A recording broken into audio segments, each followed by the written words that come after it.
धर्म क्या है? वास्तव में जो कर्तव्य कर्म यानी करने योग्य कर्म है वही धर्म है। अब प्रश्न उठता है कि कर्तव्य कर्म या करने योग्य कर्म क्या है?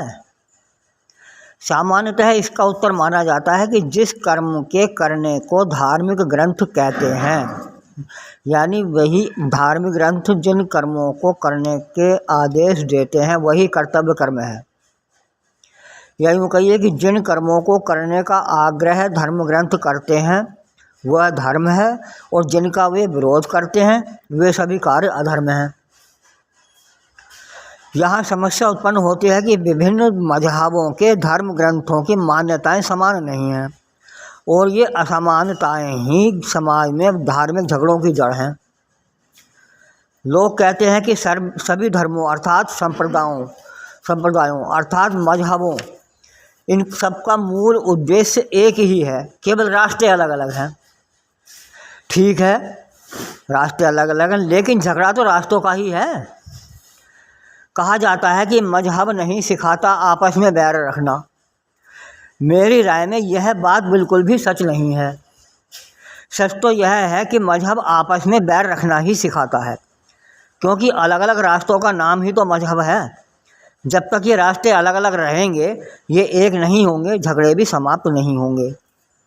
उल्लेखनीय है कि इतिहास में जितनी मौतें झगड़ों के कारण से हुई हैं, उनमें सबसे अधिक झगड़ों का कारण मजहब रहा है। आधुनिक आतंकवाद का कारण भी मजहब ही है। इसी के कारण सर्वाधिक मौतें हो रही हैं। अब रास्तों की बात यदि करें तो एक मजहब हिंसा पर प्रतिबंध चाहता है, दूसरा हिंसा को ईश्वर के प्रति कुर्बानी मानता है। इस प्रकार एक मजहब में पर हिंसा से ईश्वर नाराज है तो दूसरे में उस हिंसा से प्रसन्न।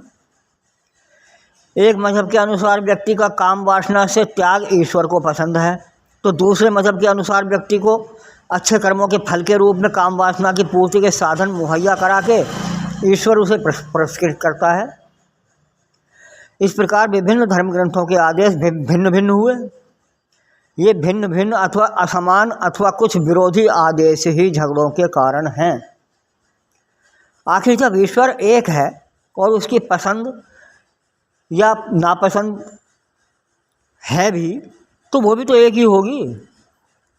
फिर इस भिन्नता को मान्यता क्यों? वास्तव में धर्म अर्थात कर्तव्य कर्म के विषय में हम अपने अपने धर्म ग्रंथों की बातों को सच मानते आ रहे हैं। इस विषय में हम ना तो अपने विवेक से काम लेते हैं और ना ही हमें अपने विवेक से काम लेने की छूट दी जाती है। कहीं इस छूट पर प्रतिबंध धर्म ग्रंथों द्वारा लगाया जाता है, तो कहीं समाज अर्थात मजहब के अनुयायियों द्वारा।